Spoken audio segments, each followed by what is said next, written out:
So Prabhupada started out in the Bowery, which is kind of a prophetic name. It's kind of like Matchless Gifts was sort of a prophetic name. It became very popular as a matchless gift. And the Bowery has an interesting history. The word Bowery, I think it comes from originally a Dutch or English word bower. And according to a dictionary, the word bower is a pleasant, shady place under trees or climbing plants in a garden wood. And it's interesting that sometimes Radha and Krishna would sit in a bower in a forest setting, and they would engage in their transcendental pastimes there. So the Bowery has kind of a significant name. And the interesting thing about the Bowery is it's an area of Manhattan, one of the boroughs of New York. And at one time, like it's starting in about 1910, it was a very fashionable street. And it had elevated trains before subways. It was called the Third Avenue L for elevated. And it was considered very fashionable. Today, it's become sort of the Skid Row. The Bowery, when Prabhupada was there, there were a lot of immigrants in that part of the world. They came from Italy and Holland and Ukraine, and in fact the neighborhoods are still there. They call this place, one place is called Little Italy, another place is called Chinatown, another place is there's even a place called Little Australia. I don't know, I'd never heard about it, I read about it, but it was very close to Little Italy. And in Chinatown they had big celebrations in Little Italy and in Chinatown with fireworks sometimes and parades and all kinds of $100 bill garlands on St. Vincent, who was the patron saint of somewhere in Italy.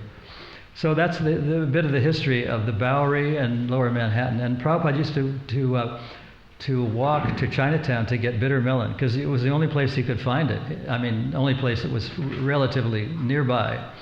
And he used to walk there and get bitter melon because it's one of the key things that Prabhupada liked to eat. So that's what the Bowery, and I think today the Chinatown has migrated northward, and that building that Prabhupada was in is owned by Chinese people, I think, if I'm not mistaken. That's the case. So it was very difficult. I met Prabhupada in the Bowery because I got the address from a friend of mine, and I told him a little bit about myself. He was very friendly, kind of grandfatherly, like my father's father, grandfather, paternal grandfather. And I told him that I was a pianist.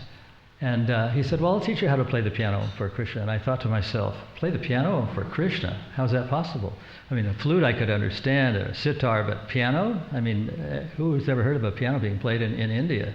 So anyway, he was very friendly, even though I didn't think that was possible. I decided to come back and see what it was all about. So I did that. I came back, and that's how I got interested. It took me probably a year or two before I really developed the missionary spirit. And I went to England, and a lot of things happened between then. But I think it was a combination of Prabhupada himself and the books that he wrote. He had the three Bhagavatams, first canto, in 3 volumes. And I bought the books from him, I think the second time I met him. And I was so enthralled by what was said on the pages of those books that I never put them down. Even I remember walking on the street, even across the street against the traffic lights. I was completely oblivious to what else was going on. So it was a combination of the books and the person who wrote the books, Prabhupada, or compiled the books at least. That I had mentally decided that this was the path that I would take, that I would follow. I still, and there was a guy that was staying with Prabhupada. You probably heard about this, and he was kind of a strange character, unusual person, but he had the attitude. He was about 18 years old then. And he had the attitude of doing whatever was needed.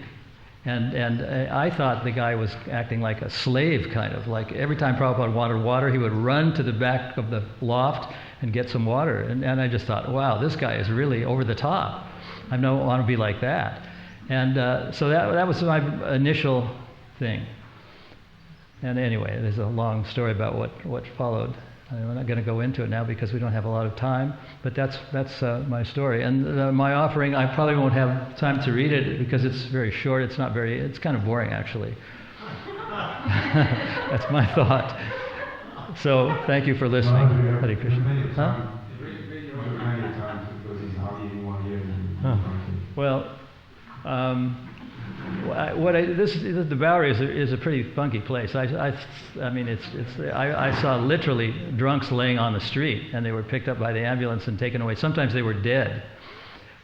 It was a very strange place, and the loft was 5 stories up, so I had to climb the stairs to get to see Prabhupada. And it was a very dingy kind of place. There were rafters and cobwebs and bare light bulbs hanging down from the ceiling. And I thought that somehow I'd been to other swamis, and I thought that this was a genuine article, that he was the real thing, because he had decided to. I mean, he'd been into a few other places, but not very many. So I thought this was the real thing, that he had somehow or other decided to take up residence in a very sort of dilapidated place with a very strange roommate. Who was, later on we found out that he was kind of wild. I'm aggressively wild. So that's how I met Prabhupada. And I remember the first thing I said to him was that I have a tambura. That was my 4 words of introduction. I have a tambura. I thought that was pretty neat, that I had a tambura. So it was an Indian instrument. So the first thing he said to me was, then bring it, like that. And he made a gesture with his right hand, like that, then bring it. So the next time I came, I brought my tambura. And I was trying to figure out what Prabhupada was chanting, what kind of notes it was, and what kind of a scale it was, and all that, because I was a musician, but I couldn't figure it out. Anyway, I brought my tambura, and I sat real close to him, trying to hear what he was doing. And I got the books, and I read the books, and I became committed, sort of mentally, that was the right path for me to follow for a long time forward. I was kind of a searcher, I guess, a seeker, and the so-called holy men I'd met before were kind of deficient, I thought, and so this was a good beginning. So I think that's all I could go on and on and on, but I think, yes? Can you share some other things that Prabhupada personally spoke to you? What he spoke to me? Yeah. Well, he didn't say much to me. He was kind of like, there were about 5 or 6 people in the loft, kind of listening, and most of them were kind of dingy-looking, alternative types of people, and they weren't the sort of people that I would make friends with very easily, because I was kind of a straight guy. And comparatively, I didn't have long hair anyway. So at one point he announced that we're going to have a love feast, and I thought that was a very strange thing for a sadhu to say, a love feast. I mean, that's kind of like hippie language, I guess, love feast. But anyway, he had one, and that was the first time I ever had prasadam. I don't know who cooked it or what it was or who made it, and he was holding a bowl under his left arm and dishing out this prasadam to people.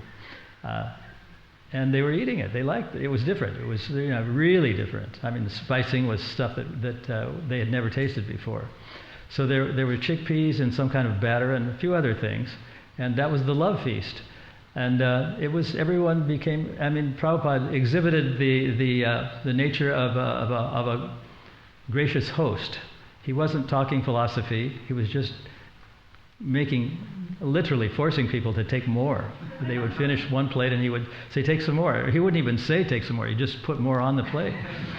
And that was how it started out. And then people, I think some of them became attached to that food, that prasadam, and started going to 2nd Avenue when Prabhupada was ensconced there. So from the very start, from the simple beginnings, I'm sure that some of this is on video. And there's a series that the late Bhakti Charu made of what the loft, what he thought the loft was like, and people were sitting. But Prabhupada didn't say much to me. You were asking what he said to me, but he had a big book out in front of him, and he pronounced these Sanskrit shlokas, and I thought, wow, he was wearing glasses, and I thought, this person is really learned. He's not just a holy man from India, but he's really very very versed in this language, and so his lectures were kind of laced with Sanskrit, and I began to develop a feeling, more of a sense that he was a genuine holy man, because it wasn't just that he was from India, he was exotic and he was older, but there was a philosophy that I thought was very important, and it was being spoken as well as being written down. So that was how I got started. Maharaj, I think Prabhupada discussed instructions with you when you were about to leave to San Francisco. Well, can you say something about that? What happened was, I told him that I was planning to go to India, and he didn't say very much. And I said, you know anyone? Do you have any contacts in India? And he gave me the name of somebody, and I don't know. It was one of his printers or something. It wasn't somebody really important, but it was just somebody that knew him and that he knew. And then that's about all that transpired. And then as I was walking away out the door, he said, and just when you're in the West Coast, that's where I was going to leave from, California. This was in New York. He said, when you're in the West Coast, just see if you can start a temple. And I just thought, well, it's an old man's fantasy. I'm never going to be able to do that. But somehow or other, when I went to California, I was driving. It was in a what were they called? Drive-away cars. So it was a delivery service where they paid a very small amount of money to the person who was driving, and you had to pay for the petrol. But it was other than that, it was a very very small amount. Anyway, and all those words kept sticking in my mind. Just try to start a temple. I thought, what does that? What does that mean? But it somehow or other, even though I didn't know what it meant, it stuck in my mind. And when I got to Oregon, which is on the West Coast, just north of California, the state north of California, I stopped to visit an old friend of mine who was in Oregon, and I just made a kind of casual stop to renew our acquaintance, and he started asking me all about why I looked so different, and I didn't think I looked any different, but he did, and he asked me a lot of questions, and what he was following was a guy named Ken Kesey, who had the electric something farm. He was an author. He was actually a pretty famous person. They made a movie out of one of his books, One Flew Over the Cuckoo's Nest. You may have heard of it. Anyway, he was a follower of Ken Kesey, and he'd gone to these psychedelic kind of happenings that were in San Francisco. And the more he questioned me about the Swami, the more I told him, and how he became very enamored with it. And he said, well, maybe I'll come down to San Francisco when you go down there and meet you and help you. Because I had sort of committed myself to trying to do something for the Swami. I didn't know what Start a Temple was. But I'm saying this partly because I think this at least the vocal part of it is going to New York City. They asked me to do something, but I wasn't able to do it. So that's why I was talking a lot about Manhattan and New York, the borough.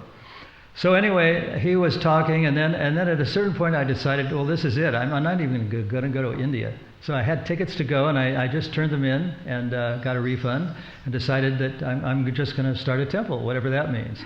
And that's exactly what happened. This person helped me, and a few other people just pitched in. It was a magical kind of experience that they didn't know what it was or who we were, and they were just giving money and all kinds of things that helped us, like paint and chairs and carpet and stuff like that. So that was the beginning of the San Francisco temple. And it turned out that there was a very sort of division, you might call it, are kind of a polemic, but they were some right-wing and left-wing people. And when I talked to the right-wing people on the telephone, I heard someone say, what are you doing? Because we were planning this event called the Mantra Rock Dance. And the people in New York thought I was going a little bit excessive into this. They said, why are you going to subject Prabhupada to this? And well, anyways, so that developed. We were considered the left wing, and they were the right wing, because they were New Yorkers, and that's the way New York is. And California is the liberal part of the country. So anyway, it was a very successful event. I mean, it was actually. Prabhupada went there, and he invited the poet called Allen Ginsberg to speak and lead the chant. And he was kind of a hero of the underground at that time. He's passed away now, the late Allen Ginsberg. But he was kind of a famous person. And for him to lead the chanting and to say that Swami was very important and all that it was a very significant event. It happened on a Sunday night, and it was so full of people that were curious that the fire department was there, and they had to turn people away when they came because it was reached its capacity. So should I go on? I mean, I can. Any more questions? You can ask questions to Maharaj if you want.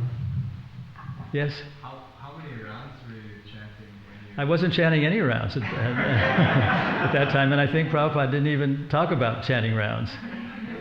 He just wanted to see where these people were at. That came later, the rounds and the regulated principles and all that. Anything else? You also gave me some interesting comments or instructions when you left for Montreal. Oh, well, the only thing he said in Montreal, I mean, in the way of an instruction, was I asked him, what do you have any advice for what we should do when we get to England? And he said, do dramas, because, I mean, I kind of thought, well, maybe that makes sense, because after all, England is the land of Shakespeare. And that I just kind of buried in my mind that would happen. We would do some drama. And then he's told his story that didn't seem at all related. And it was about a film that he saw. He used to watch movies when he was younger. And this was a movie of the comedian Charlie Chaplin or Max Linder, one of those two. And the story was that he was dancing in a patio somewhere out of doors at a ball. It was a kind of a party or something. And at some point, he realized that that the seat of his pants was ripped, and it was exposing part of his body. And then the other people that were on the dance floor, as it were, that he was on, thought, this is the latest thing. This is, I mean, really, I mean, they were all drinking, so they were, all kind of tipsy, you might say. So they all started doing the same thing. They went into the men's room, the bathroom, the men, and they tore their pants exactly how Charlie Chaplin or Max Linder had done it. And they went back and started dancing on the dance floor. And it created kind of a sensation. I mean, people were looking at them, they were smiling, they were laughing, and that was it. That was the story. And then as I had left and was walking back to what then was the temple, the former bowling alley in Montreal, I began to wonder, why was Prabhupada telling us that story? I mean, it came after I was asking him about what technique should be adopted in England. And then someone said, well, you don't know. And then after a while, we thought and talked, and then we realized that what he was indirectly saying was, if you do something that's unusual, people are going to like it. So that actually happened when we started doing Harinams on the streets of London, England. People liked it, even though it was a very strange sight. I mean, people with shaved heads and wearing pink bed sheets and whatever they thought. They liked it. They were entertained. And then I realized that Prabhupada was telling that story because he wanted us to realize that even though we might be shy and unwilling to do this kind of thing, that people would still like it. So that was a sort of indirect instruction. I mean, the plays he talked about first, but then he told that story to make it a little bit more understandable or doable. Yes? When Srila Prabhupada first went to New York, it was on his own, he had very little property. For me to do something like that seems inconceivable, though. Just go to a place where no one knows me. And what do you think motivated him? What do you think kept him going? Well, what he says, the thing that motivated him was that he was asked by his Guru Maharaj to spread Krishna consciousness in the English-speaking language. And Prabhupada deduced, after his Guru Maharaj had departed, that the United States was the place where English was spoken, and it was the most powerful and influential country at that time in the world. And his thinking was that if I get those people, if I preach to those people, and even get one of them to adopt Krishna consciousness, that person would be very influential and would influence the rest of the country and the world. And that's actually what happened. And that was the motivation, because he was asked to spread Krishna consciousness in the English-speaking language. And he figured out that the best way to do that is to go to the United States, which is probably one of the most sinful places in the world, but it's also one of the most popular places in the world. So I think that was the motivation. Yeah, and he said, in one of his lectures, he said that I was asked to do something that, but I thought it was impossible. Yeah, he thought it was an impossibility at first. That's what he heard. But he said that, but I still was enthusiastic. I had enthusiasm. And it's that carried me through. He was enthusiastic to carry out the order, even though he didn't necessarily think he was going to amount to anything. So even though he had dreams of what would happen in the future, he also had once, I think you know about this, he had gone to the lower Manhattan where the boats dock, and he asked where the next boats were leaving for India. So he thought at one point that it was an impossible dream, but he stuck with it somehow or other. I don't know what happened with the boats, but anyway, he stayed with it, and now 55 years or so later, it's become a success. Well, far beyond. And he said it was far beyond what he dreamed of. He was kind of chuckling to himself. And I think he really did become something much greater than he ever dreamed of. And in Yadavar's film, one of the professors who's speaking about the devotees says that he saw a little placard on the Matchless Gift Store in the window that said International Society for Krishna Consciousness. And he was kind of dismissive about that, because he thought, here's a little insignificant storefront on the Lower East Side of Manhattan, and he's calling it the International Society for Krishna Consciousness. But it actually happened. So the dream, the impossible dreams, actually came true. And I think that's one of the reasons why we're here today, because the dream manifested. And we're convinced that there is a spiritual world. I don't want... Maybe you could read your offering, please, for us. What do you know to read? It's not very good offering. Maharaj, you're always interesting. Doesn't matter. Well, this Very one nice. isn't. There you go. Thank you. Please read. I didn't bring the book. Maybe you can find it in there. Oh, by the way, did I give that sheet out? It had the photograph, I think. Yeah. Somewhere.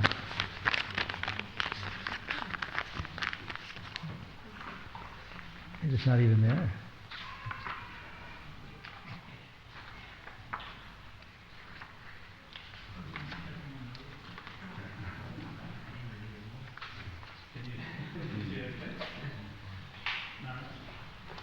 Maybe they'll be lucky and it won't even be in there.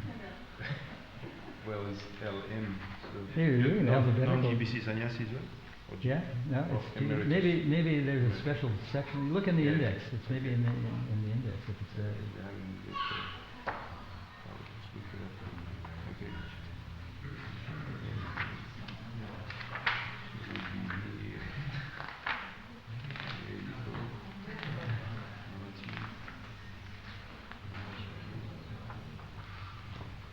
Well, if we find it, eventually I'll read it.